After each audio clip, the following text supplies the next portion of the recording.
ನಮಸ್ತೆ. ರಾಣಿ ಸೀರಿಯಲ್ನ ಇವತ್ತಿನ ಸಂಚಿಕೆಗೆ ಸ್ವಾಗತ. ಇನ್ನು ಯಾರೆಲ್ಲ ನನ್ನ ಚಾನಲ್ಗೆ ಸಬ್ಸ್ಕ್ರೈಬ್ ಆಗಿಲ್ಲ ಸಬ್ಸ್ಕ್ರೈಬ್ ಮಾಡಿಕೊಂಡು ಸಪೋರ್ಟ್ ಮಾಡಿ. ಕಾವೇರಿನ ಅಲ್ಲಿ ಜೈಲಿನಲ್ಲಿ ಇದ್ದ ಇನ್ಸ್ಪೆಕ್ಟರ್ ಒಬ್ಬರು ಬಂದು ಕಾವೇರಿ ಇವಾಗ ಹೇಗಿದೆಯಾ ಅಂತ ವಿಚಾರಿಸ್ತಾರೆ. ಅದಕ್ಕೆ ಕಾವೇರಿ ರಿಯಾಕ್ಷನ್ ಚೆನ್ನಾಗಿದ್ದೀನಿ ಅಂತ ರಿಯಾಕ್ಟ್ ಮಾಡ್ತಾಳೆ. ಹಾಗೆ ಅವ್ರ ಜೊತೆಗಿದ್ದವರು ಒಬ್ಬರು ಅವಳನ್ನ ಸಮಾಧಾನ ಮಾಡ್ತಾರೆ. ಚಂದು ರಾಣಿನ ಕರ್ಕೊಂಡು ಸ್ಕೂಲಿಗೆ ಬಂದಿರ್ತಾನೆ. ಎಲ್ಲ ಕ್ಲಾಸ್ ರೂಮ್ಗಳೆಲ್ಲನೂ ಪರಿಚಯ ಮಾಡಿಕೊಡ್ತಾ ಇರ್ತಾನೆ. ಆಗ ಅಲ್ಲಿ ಒಂದು ಕ್ಲಾಸ್ ರೂಮ್ ಅವ್ರ ಕಣ್ಣಿಗೆ ಬೀಳುತ್ತೆ. ಇದ್ಯಾವ ಕ್ಲಾಸ್ ರೂಮು ಅಂತ ಹೇಳಿದ್ದಕ್ಕೆ ಅಯ್ಯೋ ಒಳಗಡೆ ಒಂದು ದೊಡ್ಡ ಹುಲಿ ಇದೆ, ಬಾ ನೀನು ಸುಮ್ಮನೆ ಅಂತ ಹೇಳಿದ್ದಕ್ಕೆ ಹುಲಿ ಕಾಡಲ್ಲಿ ತಾನೇ ಇರೋದು ಅಂತ ರಾಣಿ ಕೇಳ್ತಾಳೆ. ಅದಕ್ಕೆ ನಿನ್ಗೆ ಅದೆಲ್ಲ ಗೊತ್ತಿಲ್ಲ, ಬಾ ನೀನು ಸುಮ್ಮನೆ ಅಂತ ಮುಂದೆ ಹೋಗ್ತಾ ಇರ್ತಾನೆ. ರಾಣಿ ಅಲ್ಲೇ ನಿಂತ್ಬಿಡ್ತಾಳೆ. ಅದಕ್ಕೆ ವಾಪಸ್ ಬಂದು ಅದ್ರ ಬಗ್ಗೆ ನಾನು ಹೇಳ್ತೀನಿ, ನೀನು ಬಾ ಅಂತ ಹೇಳಿಬಿಟ್ಟು ಮುಂದೆ ನಮ್ಮ ಪ್ರಿನ್ಸಿಪಲ್ ರೂಮ್ ಅದು ಅವರು ತುಂಬ ಸ್ಟ್ರಿಕ್ಟ್ ಅಂತ ಹೇಳ್ತಾ ಇರ್ತಾನೆ. ಆದರೆ ರಾಣಿ ಮಾತ್ರ ಅಲ್ಲೇ ನಿಂತಿರ್ತಾಳೆ. ಅಯ್ಯೋ ಇವಳು ನನ್ನ ಹಿಂದೆ ಬರಲೇ ಇಲ್ವಾ ಅಂತ ವಾಪಸ್ ಬಂದು ನೋಡಿದ್ರೆ ರಾಣಿ ರೂಮ್ ಒಳಗಡೆ ಎಂಟ್ರಿ ಕೊಟ್ಟು ಅಲ್ಲಿದ್ದವ್ರ ಫೋಟೋಸ್ ಎಲ್ಲ ನೋಡಿಕೊಂಡು ತುಂಬಾ ಖುಷಿಯಿಂದ ಆ ಪ್ರಿನ್ಸಿಪಲ್ ಚೇರಲ್ಲಿ ಕೂತ್ಕೊಂಡು ಎಂಜಾಯ್ ಮಾಡ್ತಾ ಇರ್ತಾಳೆ.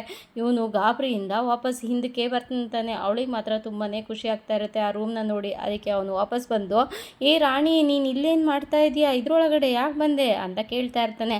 ಹಾಗೆಯೇ ಬಾಲಕೃಷ್ಣ ದುಡ್ಡು ವಸೂಲಿಗೆ ಅಂತ ಬಂದಿರ್ತಾನೆ. ಒಬ್ಬ ವ್ಯಕ್ತಿ ದುಡ್ಡನ್ನ ಕೊಟ್ಟಿರೋದಿಲ್ಲ. ಅಂಗಡಿ ಒಳಗಡೆ ಕೂತ್ಕೊಂಡು ಅದು ಹೇಗೆ ನನ್ನನ್ನು ಇವತ್ತು ದುಡ್ಡು ಇಸ್ಕೊತಾರೆ ನೋಡೇ ಬಿಡೋಣ ಅಂತ ಹೆದರ್ಕೊಂಡು ಒಳಗೆ ಇರ್ತಾರೆ. ಇವಾಗ ಹೋಗಿರ್ಬೋದೇನೋ ಅಂತ ಅಂದ್ಬಿಟ್ಟು ಶಾಪ್ನ ಓಪನ್ ಮಾಡಿದಾಗ ಅವನು ಅಲ್ಲೇ ಇರ್ತಾನೆ. ಅದಕ್ಕೆ ಅಯ್ಯೋ ಅಣ್ಣ, ಸಾರಿ ಅಣ್ಣ, ಕ್ಷಮಿಸ್ಬಿಡೋಣ, ಈ ತಿಂಗಳು ನನಗೆ ವ್ಯಾಪಾರನೇ ಆಗಿಲ್ಲ ಅಣ್ಣ, ನಾನು ಹೇಗಣ್ಣ ದುಡ್ಡು ಕೊಡಲಿ ಅಂತ ಹೇಳಿದ್ದಕ್ಕೆ, ಅಲ್ಲ ಕಣೋ ಅದನ್ನು ಮುಂಚೆನೇ ಹೇಳ್ಬೇಕು ತಾನೆ, ಅದನ್ನು ಬಿಟ್ಟು ನೀನು ಅಂಗಡಿ ಒಳಗಡೆ ಕೂತ್ಕೊಂಡ್ಬಿಟ್ರೆ ನನಗೆ ಯಾಮರಿಸ್ತೀಯ ನೀನು ಅಂತ ಹೇಳಬೇಕಾದ್ರೆ ಬಾಲಕೃಷ್ಣನ ಫ್ರೆಂಡ್ ಹೇಳ್ತಾನೆ, ಇಲ್ಲ ಅಣ್ಣ ಇವನು ಈ ತಿಂಗಳು ತಾನೇ ಫ್ರಿಜ್ ತೊಗೊಂಡ, ಟಿ ವಿ ತೊಗೊಂಡ, ಸೋಫಾ ತೊಗೊಂಡ, ಎಲ್ಲ ತೊಗೊಂಡು ಎಂಜಾಯ್ ಮಾಡ್ತಿದ್ದಾನೆ ಅಣ್ಣ ಅಂತ ಹೇಳಿದ್ದಕ್ಕೆ, ಹಾಗಾದರೆ ನಿನಗೆ ಸೋಫಾ ತೊಗೊಳೋದಕ್ಕೆ ಅದಕ್ಕೆಲ್ಲ ಶೋಕಿ ಮಾಡೋದಕ್ಕೆ ದುಡ್ಡಿರುತ್ತೆ, ಬಡ್ಡಿ ಕಟ್ಟೋದಕ್ಕೆ ದುಡ್ಡಿರಲ್ವಾ ಅಂತ ಹೇಳಿದ್ದಕ್ಕೆ, ಇಲ್ಲ ಅಣ್ಣ ಪ್ಲೀಸ್ ಅಣ್ಣ ಇದೊಂದು ತಿಂಗಳು ಬಿಟ್ಬಿಡೋಣ, ಮುಂದಿನ ತಿಂಗಳು ಎಲ್ಲದೂ ಕಟ್ಬಿಡ್ತೀನಿ ಅಣ್ಣ ಅಂತ ಹೇಳಬೇಕಾದ್ರೆ, ಇಲ್ಲ ನೀನು ಇವತ್ತು ಕಟ್ಟಲೇಬೇಕು, ಹೋಗು, ನಾನು ನಮ್ಮ ಇವ್ರಿಗೆ ಏನಂತ ಆನ್ಸರ್ ಮಾಡಲಿ, ನೀ ಹೋಗು ಅಂತ ಹೇಳಿದಾಗ, ಸರಿ ಆಯಿತು ಕೊಡ್ತೀನಿ ಅಂತ ಅಂದ್ಬಿಟ್ಟು ಒಳಗೆ ಹೋಗಿ ದುಡ್ಡು ಕೊಡೋದಕ್ಕೆ ಅಂತ ಬರ್ತಾನೆ. ಅಷ್ಟರೊಳಗಡೆ ಓಡ್ ಹೋಗ್ಬಿಡ್ತಾನೆ. ಹಿಡೀರೋ ಅವನ ಅಂತ ಅಂದ್ಬಿಟ್ಟು ಬಾಲಕೃಷ್ಣ ಫ್ರೆಂಡ್ಸ್ ಎಲ್ಲರೂ ಹಿಂದಟ್ಟಿ ಓಡ್ ಬರ್ತಾರೆ. ಇಲ್ಲಿ ರಾಣಿ ಚೇರ್ನಲ್ಲಿ ಕೂತಿರ್ತಾಳೆ. ಅದಕ್ಕೆ ಯಾಕೆ ರಾಣಿ ಇದ್ರಲ್ಲಿ ಕೂತಿದ್ಯಾ ಅಂತ ಹೇಳಿದಾಗ, ಈ ಥರ ಚೇರಲ್ಲಿ ನಾನು ಯಾವತ್ತೂ ಕೂತಿದ್ದೆ, ಎಷ್ಟು ಚೆನ್ನಾಗಿದೆ ಗೊತ್ತಾ, ಇದು ನಮ್ಮ ಜೈಲರ್ ಆಫೀಸಲ್ಲಿ ಇದೇ ಥರ ಇದೆ, ಆದರೆ ನಾನು ಯಾವತ್ತೂ ಈ ಥರ ಮಾತಾಡಿಲ್ಲ ಗೊತ್ತಾ ಅಂತ ಹೇಳಿದೀಗ, ಅಯ್ಯೋ ನಿಮ್ಮ ಕೂತ್ಕೊಳ್ಳೋದು ಮಾತಾಡೋದು ಹೋಗಲಿ, ನಾನು ಇದನ್ನು ಟಚ್ಚು ಕೂಡ ಮಾಡಿಲ್ಲ ಅಂತ ಚಂದು ಹೇಳ್ತಾನೆ. ಅದಕ್ಕೇನಂತೆ ಇವಾಗ ಟಚ್ ಮಾಡ್ಬೋದಲ್ಲ, ಮಾಡು ಅಂತ ಹೇಳಿದಾಗ, ಹಾಂ ಹೌದಲ್ವಾ ಅಂತ ಅಂದ್ಬಿಟ್ಟು ಅದನ್ನು ಟಚ್ ಮಾಡಿ, hello my name is Chandu, son of ಸತ್ಯ ಅಂತ ಹೇಳ್ತಾನೆ. ಆಗ ಅವಳಿಗೂ ಖುಷಿ ಆಗುತ್ತೆ. ನಿನ್ಗೇನು ಬರುತ್ತೆ, ನೀನು ಮಾತಾಡು ಅಂತ ಹೇಳ್ತಾನೆ. ಸರಿ ಅಂತ ಅವಳು ರಾಣಿ ಆ ಮೈಕ್ನ ಇಸ್ಕೊತಾಳೆ. ಆದರೆ ಬಟನ್ ಮಾತ್ರ ಆನ್ ಆಗಿಬಿಡುತ್ತಂತೆ. ಇಲ್ಲಿ ಬಾಲಕೃಷ್ಣ ಅವನ ಹಿಂದಟ್ಟಿ ಓಡಿ ಬರ್ತಾರೆ. ಎಷ್ಟೇ ಹುಡುಕಿದ್ರು ಅವ್ನು ಸಿಗೋದಿಲ್ಲ. ಈ ಕಡೆಯಿಂದ ಆ ಕಡೆಯಿಂದ ಈ ಕಡೆಗೆ ಎಲ್ಲರೂ ಹುಡುಕ್ತಾರೆ. ಯಾವುದೋ ಬಸ್ ಸಂದಿನಲ್ಲಿ ಅವನಿರ್ತಾನೆ. ಈ ಕಡೆ ರಾಣಿಗೆ ಮಾತಾಡು ಅಂತ ಚಂದು ಹೇಳ್ತಾ ಇರ್ತಾನೆ. ಏನು ಮಾತಾಡಲಿ ಅಂತ ಹೇಳುವಾಗ, ಏನಾದರೂ ಮಾತಾಡು, ನಿನ್ಗೆ ಏನು ಮನ್ಸಿಗೆ ಬರುತ್ತೆ, ಏನು ಹೇಳಬೇಕು ಅಂತ ಅನಿಸುತ್ತೆ ಅದನ್ನು ಹೇಳು ಅಂತ ಚಂದು ಹೇಳಿರ್ತಾನೆ. ಸರಿ ಆಯಿತು ಅಂತ ಅವಳು ಮಾತಾಡೋದಕ್ಕೆ ಸಿದ್ಧ ಆಗಿರ್ತಾಳೆ. ಅಷ್ಟರೊಳಗಡೆ ಬಾಲಕೃಷ್ಣನ್ಗೆ ಕೈಗೆ ಅವನು ಸಿಗಾಕೊಂತಾನೆ. ಹೊಡಿಯೋದಕ್ಕೆ ಅಂತ ಕೈ ಮುಂದೆ ಮಾಡಿರ್ತಾನೆ. ಅಷ್ಟರೊಳಗಡೆ ಆ ಕಡೆಯಿಂದ ರಾಣಿ ವಾಯ್ಸಲ್ಲಿ ಅಪ್ಪ ಅನ್ನೋದು ಕೇಳಿಸುತ್ತೆ. ಬಾಲಕೃಷ್ಣ ಹಾಗೇನೆ ದಂಗಾಗಿ ನಿಂತ್ಕೊತಾನೆ. ಅಪ್ಪ ನಾನಪ್ಪ ರಾಣಿ, ನನಗೆ ಇವಾಗ 10 ವರ್ಷಗಳಾಯ್ತು, ಆದರೆ ನನಗೆ ನೀನಿದೆಯಾ ಅಂತ ಇಲ್ಲಿವರೆಗೂ ಗೊತ್ತೇ ಆಗಿರಲಿಲ್ಲ. ಇವಾಗ ಮೊನ್ನೆ ಮಾವ ಮತ್ತು ಅತ್ತೆ ಮಾತಾಡ್ತಾ ಇರೋದನ್ನ ಕೇಳಿಸ್ಕೊಂಡೆ, ನೀನಿದೆಯಾ ಅಂತ ಗೊತ್ತಾಯಿತು, ಬಾ ಅಪ್ಪ ಬೇಗ ನನ್ನನ್ನು ಕರ್ಕೊಂಡು ಹೋಗು, ನಾನು ನೀನು ಸೇರಿ ಆಮೇಲೆ ಅಮ್ಮನ ಕರ್ಕೊಂಡು ಬರೋಣ, ಎಲ್ಲರೂ ಜೊತೆಗೆ ಖುಷಿಯಾಗಿರೋಣ ಅಂತ ಹೇಳಿದ ಮಾತು ಕೇಳಿಸಿ ಅವನ ಕಣ್ಣಲ್ಲಿ ನೀರು ಬರುತ್ತೆ. ಅವನು ಆ ಕಡೆ ಓಡೋಗ್ತಾನೆ. ಬಾಲಕೃಷ್ಣ ಹಾಗೆ ದಂಗಾಗಿ ನಿಂತ್ಕೊಂಡಿರ್ತಾನೆ. ಸೆಕ್ಯೂರಿಟಿ ಏನೋ ವಾಯ್ಸ್ ಬಂದಂಗೆ ಆಯ್ತಲ್ಲ ಅಂತ ಸುತ್ತ ಹುಡುಕ್ತಾ ಇರ್ತಾನೆ. ನನ್ನ ಭ್ರಮೆ ಇರಬೇಕೇನೋ, ಯಾವುದೂ ವಾಯ್ಸ್ ಕೇಳಿಸಿಲ್ಲ ನನಗೆ ಅಂತ ಅಂದ್ಬಿಟ್ಟು, ಇವತ್ತು ಸಂಡೇ ಯಾರು ಬರ್ತಾರೆ ಇಲ್ಲಿ ಅಂತ ಅವ್ನು ಹೋಗ್ತಾನೆ. ಇಲ್ಲಿ ಬಾಲಕೃಷ್ಣನ ಕಣ್ಣಲ್ಲಿ ನೀರು ಬರುತ್ತೆ. ನನ್ನ ಕಣ್ಣಲ್ಲಿ ನೀರು ಬರ್ತಾ ಇದೆಯಾ, ಯಾಕೆ ಯಾವುದೋ ಮಗು ಮಾತಾಡಿದ್ದನ್ನು ಕೇಳಿಸ್ಕೊಂಡು ನನಗೆ ಕಣ್ಣಲ್ಲಿ ನೀರು ಬರ್ತಾ ಇದೆ ಅಂತ ಅವನು ಯೋಚನೆ ಮಾಡ್ತಾ ಮಾಡ್ತಾ ಇರ್ತಾನೆ. ಅಷ್ಟರೊಳಗಡೆ ಅಲ್ಲಿ ಚಂದು ಮೈಕ್ ಆನ್ ಆಗಿರೋದನ್ನ ನೋಡಿ, ಅಯ್ಯಯ್ಯೋ ಇದು ಆನ್ ಆಗಿಬಿಟ್ಟಿದೆಯಲ್ಲ, ಅಯ್ಯೋ ರಾಣಿ ಮಾತಾಡಬೇಡ, ಮಾತಾಡಬೇಡ, ನೀನು ಮಾತಾಡಿರೋದು ಇವಾಗ ಸ್ಕೂಲ್ ಎಲ್ಲ ಕಡೆ ಕೇಳಿಸಿದೆ, ಮಾತಾಡಬೇಡ ನೀನು ಅಂತ ಹೇಳಿಬಿಟ್ಟು, ನೀನು ಇಲ್ಲಿಂದ ಬಾ, ಇವಾಗ ಸೆಕ್ಯೂರಿಟಿ ಅಂಕಲ್ ಬಂದರೆ ನಮ್ಮನ್ನು ಅಷ್ಟೇ ಇವಾಗ ಅಂತ ಕರ್ಕೊಂಡು ಹೊರಗಡೆ ಬಂದುಬಿಡ್ತಾರೆ.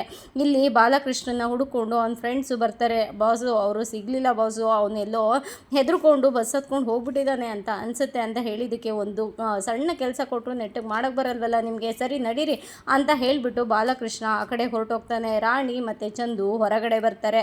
ರಾಣಿ ಮತ್ತು ಚಂದು ಏನಾಗ್ಬಿಡುತ್ತೋ ಅಂತ ಗಾಬರಿಯಿಂದ ಹೊರಗಡೆ ನಿಂತಿರ್ತಾರೆ. ಇಲ್ಲಿ ಸರಳ ಗಂಡನಿಗೋಸ್ಕರ ಅಡುಗೆ ಮಾಡಿಕೊಂಡು ಕಾಯ್ತಾ ಇರ್ತಾಳೆ. ಗಂಡ ಮನೆಗೆ ಬಂದ ತಕ್ಷಣ, ಏನೇ ಸರಳ ಮನೆಗೆ ಬನ್ನಿ ಊಟಕ್ಕೆ ಅಂತ ಅಂದೆ, ಏನು ವಿಶೇಷ ಅಂತ ಕೇಳಿದ್ದಕ್ಕೆ, ಅಯ್ಯೋ ಇವತ್ತು ಸಂಡೇ ಅಲ್ವಾ ರೀ, ಹಾಗಾಗಿ ನಿಮಗೆ ಮೊಟ್ಟೆ ಅಂದರೆ ತುಂಬ ಇಷ್ಟ ಅಲ್ವಾ, ಮೊಟ್ಟೆ ಸಾಂಬಾರು ಮಾಡಿದ್ದೆ, ಅದಕ್ಕೆ ಮನೆಗೆ ಊಟಕ್ಕೆ ಬರೋಕ್ಕೆ ಹೇಳಿದೆ ಅಂತ ಹೇಳ್ತಾಳೆ. ಸರಿ ಆಯಿತು ಬಾ ಊಟ ಬಡಿಸು ಅಂತ ಹೇಳಬೇಕಾದ್ರೆ ಊಟನ ಬಡಿಸ್ತಾಳೆ. ಅವಳು ಮಾತ್ರ ಒಂದು ಮೊಟ್ಟೆ ಹಾಕ್ಕೊಂಡಿರ್ತಾಳೆ, ಗಂಡನಿಗೆ 2 ಮೊಟ್ಟೆ ಹಾಕಿರ್ತಾಳೆ. ಅದಕ್ಕೆ ಇದೇನೇ ಸರಳ ನೀನು ಒಂದೇ ಮೊಟ್ಟೆ ಹಾಕ್ಕೊಂಡಿದ್ಯಾ, ನನಗೆ ಮಾತ್ರ 2 ಮೊಟ್ಟೆ ಬಡಿಸಿದೆಯಲ್ಲ ಅಂತ ಕೇಳಿದ್ದಕ್ಕೆ, ಇಲ್ಲ ರೀ ಮಕ್ಕಳೆಲ್ಲ ಊಟ ಮಾಡಿ 3 ಮೊಟ್ಟೆ ಮಿಕ್ಕಿತ್ತು, ನಿಮಗೆ ಮೊಟ್ಟೆ ಅಂದರೆ ತುಂಬ ಇಷ್ಟ ಅಲ್ವಾ, ಅದಕ್ಕೆ ನಿಮ್ಗೆ 2 ಮೊಟ್ಟೆ ಬಡಿಸ್ತೆ, ನಾನು ಒಂದು ಹಾಕ್ಕೊಂಡಿದ್ದೀನಿ, ಏನು ತೊಂದರೆ ಇಲ್ಲ, ನೀವು ತಿನ್ನಿ, ನಿಮ್ಗೆ ಇಷ್ಟ ಅಲ್ವಾ ಅಂತ ಹೇಳ್ತಾಳೆ. ಸರಿ ಅಂತ ಊಟ ಮಾಡೋಕ್ಕೆ ಶುರು ಮಾಡ್ತಾರೆ. ಅಷ್ಟರೊಳಗಡೆ ಒಂದು ಫೋನ್ ಬರುತ್ತೆ.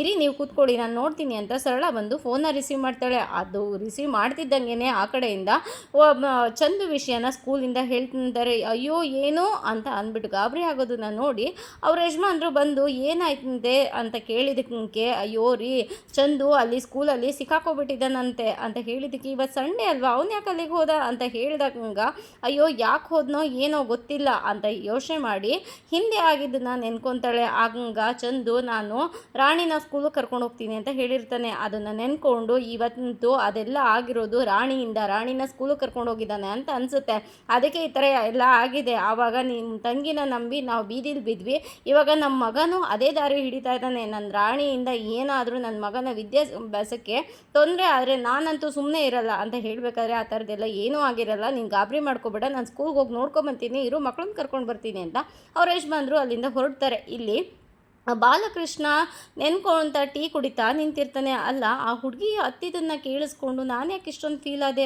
ಅದು ಕೊನೆ ಬಾರಿ ಅಳು ಬಂದಿದ್ದು ನನ್ನ ಕಣ್ಣಲ್ಲಿ, ಅದಾದಮೇಲೆ ಇವತ್ತೇನೆ ನನ್ನ ಕಣ್ಣಲ್ಲಿ ನೀರನ್ನ ನೋಡಿದ್ದು ನಾನು. ಯಾವುದೋ ಒಂದು ಮಗು ಅಳೋದನ್ನು ಕೇಳಿಸ್ಕೊಂಡು ಅದ್ರ ಫೀಲಿಂಗ್ನ ಹೇಳ್ಕೊಳ್ಳೋದನ್ನು ಕೇಳಿಸ್ಕೊಂಡು ನನಗೆ ಸಂಬಂಧಪಟ್ಟಿದ್ದು ಇವತ್ತು ಅಂತ ಯಾಕೆ ಅನ್ನಿಸ್ತು ನನಗೆ ಅಂತ ಫೀಲ್ ಮಾಡ್ಕೊಂಡು ಹಿಂದೆ ಆಗಿದ್ದು ನಾನು ನೆನ್ಕೊತಾನೆ. ಕಾವೇರಿ ಜೈಲಿಗೆ ಹೋಗಬೇಕಾದ್ರೆ ಇವನ ಮುಖನ ನೋಡಿರ್ತಾಳೆ, ಆಗ ಅವನಿಗೆ ಕಣ್ಣೀರು ಬಂದಿರುತ್ತಂತೆ. ಅದನ್ನು ನೆನ್ಕೊಂಡು ಅಲ್ಲ ಅದೇ ಲಾಸ್ಟು, ಮತ್ತೆ ಇವತ್ತೇ ಕಣ್ಣಲ್ಲಿ ನೀರು ಬರ್ತಾ ಇರೋದು, ಎಷ್ಟೇ ಟೀ ಕುಡಿದ್ರು ನನ್ನ ತಲೆನೋವೇ ಹೋಗ್ತಾ ಇಲ್ಲಲ್ಲಪ್ಪ ಅಂತ ಹೇಳಿ ದುಡ್ಡನ್ನು ಕೊಡೋದಕ್ಕೆ ಅಂತ ಬರ್ತಾರೆ ಟೀ ಶಾಪ್ ಅವ್ರಿಗೆ. ಆವಾಗ ಅಲ್ಲಿ ರಾಯರ್ ಫೋಟೋನ ನೋಡಿ, ಅದು ಇವ್ರ ಫೋಟೋ ಯಾಕೆ ಇಲ್ಲಿದೆ ಅಂತ ತಿಳ್ಕೊಳ್ಳೋದಕ್ಕೋಸ್ಕರ, ಅದು ಅವ್ರು ಯಾರು ಅಂತ ಕೇಳಿದಾಗ, ಅದಾ ರಾಮಚಂದ್ರ ರಾಯರು ಅಂತ, ನಾನು ಅವ್ರ ಮನೆಯಲ್ಲೇ ಕೆಲಸಕ್ಕಿದ್ದೆ, 100 ಜನಕ್ಕೆ ಅನ್ನ ಹಾಕಿದ ಕೈ ಅದು, ಆದರೆ ಏನು ಮಾಡೋದು ಅವರ ದುರದೃಷ್ಟ, ಅಷ್ಟು ದೊಡ್ಡ ಮನೆಯಲ್ಲಿದ್ದವನು ಈ ಥರ ಇಟ್ಕೋಬೇಕಾಯ್ತು ಅಂತ ಹೇಳಿದಕ್ಕೆ ಏನಾಯ್ತು ಅಂತ ಹೇಳಿದಾಗ, ಅದು ಅವ್ರಿಗೆ ಒಬ್ಬಳು ಮಗಳಿದ್ಲು, ಕಾವೇರಿ ಅಂದರೆ ತುಂಬ ಇಷ್ಟ ಅವ್ರಿಗೆ, ಅವಳು ಯಾರ ಜೊತೆಗೆ ಓಡೋಗಿ ಮದುವೆ ಆಗಿಬಿಟ್ಲು, ಅದನ್ನು ತಡ್ಕೊಳಕ್ಕಾಗ್ದೇ ಅವರು ಆತ್ಮಹತ್ಯೆ ಮಾಡಿಕೊಂಡು ಸತ್ತೋಗ್ಬಿಟ್ರು.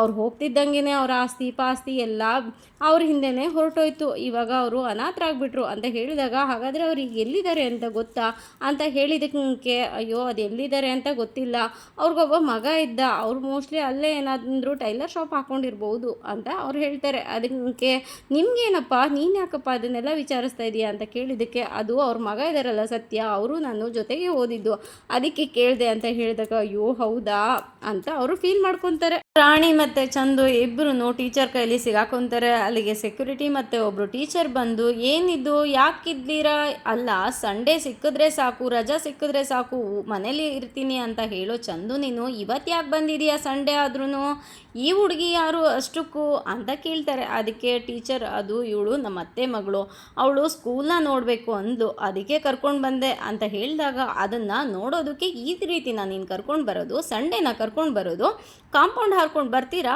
ಅಂತ ಹೇಳಿದಾಗ ಅದು ನಿನ್ನ ಹೆಸರೇನು ಪುಟ್ಟಿ, ನೀನು ಯಾಕೆ ಬಂದೆ ಇಲ್ಲಿ, ನೀವು ಮಾಡಿದ ತಪ್ಪಲ್ವಾ ಅಂತ ಹೇಳಿದಾಗ ನಾನು ರಾಣಿ ಅಂತ ಹೇಳ್ತಾಳೆ. ಅದಕ್ಕೆ ಓ ಹೌದಾ, ನೀವು ಇವತ್ತು ಮಾಡಿದ ತಪ್ಪು ತಾನೇ ಅಂತ ಹೇಳಿದಾಗ ಅದು ಟೀಚರ್ ಗೇಟು ಲಾಕ್ ಆಗಿದ್ದಾಗ ಮತ್ತೆ ಗೇಟನ್ನು ತಾನೇ ಹಾರು ಬರಬೇಕು, ಕಾಂಪೌಂಡ್ ಹಾರದೆ ಇನ್ನು ಹೇಗೆ ಬರೋದು.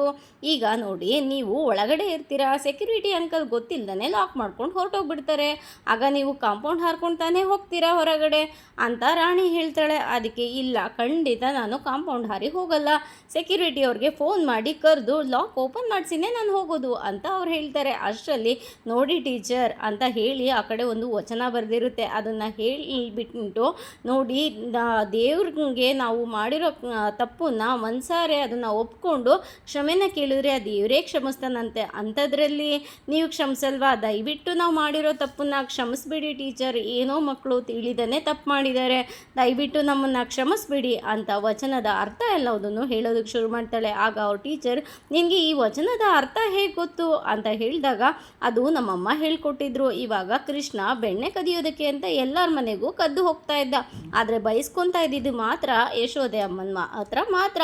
ಹಾಗೆ ನಮ್ಮ ಚಂದು ನನ್ನನ್ನು ಸ್ಕೂಲಿಗೆ ಕರ್ಕೊಂಡು ಬರಬೇಕು ಅಂತ ಈ ಥರ ತಪ್ಪು ಮಾಡಿಬಿಟ್ರು. ತಿಳಿಯದೇ ಮಾಡಿರೋ ಈ ಮಕ್ಕಳು ತಪ್ಪನ್ನ ದಯವಿಟ್ಟು ಕ್ಷಮಿಸ್ಬಿಡಿ ಟೀಚರ್, ನೆಕ್ಸ್ಟ್ ಟೈಮ್ ಈ ಥರ ಮಾಡೋದಿಲ್ಲ, ದಯವಿಟ್ಟು ನಮ್ಮನ್ನು ಕ್ಷಮಿಸಿ ಟೀಚರ್ ಅಂತ ರಾಣಿ ಪರಿಪರಿಯಾಗಿ ಬೇಡ್ಕೊತಾ ಇರ್ತಾಳೆ. ಅಷ್ಟರೊಳಗಡೆ ಹೊರಗಡೆಯಿಂದ ಪ್ರಿನ್ಸಿಪಲ್ ಖಂಡಿತ ಕ್ಷಮೆ ಸಿಗೋದಿಲ್ಲ ಇವತ್ತು ಅಂತ ಹೇಳ್ತಾರೆ. ಆಗ ಚಂದು ರಾಣಿಗೆ ಅಯ್ಯೋ ಹುಲಿ ಬಂದರು ರಾಣಿ ನಿಧಾನ ಅಂತ ಹೇಳ್ತಾನೆ ಸನ್ನೆ ಮಾಡಿ. ಆಗ ಪ್ರಿನ್ಸಿಪಲ್ ಬಂದು ಅವ್ರ ಚೇರ್ನಲ್ಲಿ ಕೂತ್ಕೊತಾರೆ, ನಿಮಗೆ ಕ್ಷಮೆ ಸಿಗೋದಿಲ್ಲ ಅಂತ ಹೇಳ್ತಿರ್ತಾರೆ. ಮುಂದೇನಾಗುತ್ತೆ ಅಂತ ನಾಳಿನ ಸಂಚಿಕೆಯಲ್ಲಿ ನೋಡೋಣ. ಅಲ್ಲಿವರೆಗೂ take care, bye, thank you. ಹಾಗೆ ಒಂದು ಹೈಪ್ ಕೊಡೋದನ್ನು ಮಾತ್ರ ಮರಿಬೇಡಿ.